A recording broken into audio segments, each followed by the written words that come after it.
Tara guys, tuturuan ko kayo ngayon magluto ng sweet and sour chicken. Ito ba yung kombinasyon ng maasim at matamis na sauce. Una, i-marinate muna natin yung chicken. Lagyan natin ng cornstarch, seasoning, konting paminta, tapos itlog.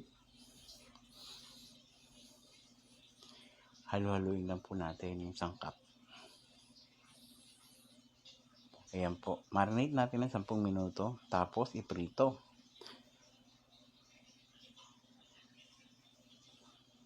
Pag golden brown na po siya, hanguin na natin.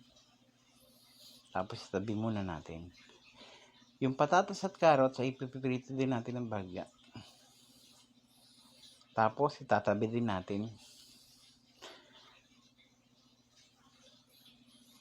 Maglagay ulit tayo ng mantika sa kawali. Tapos igisa natin yung sibuyas at saka yung bell pepper. Lutuin lang natin to ng bahagya.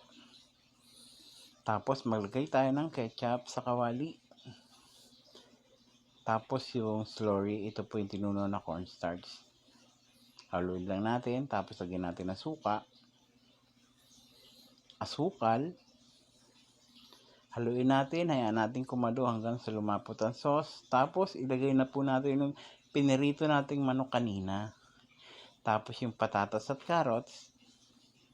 Tsaka yung bell pepper at sibuyas.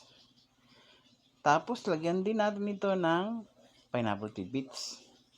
Yan po, pampasarap po yan. Tapos konting paminta.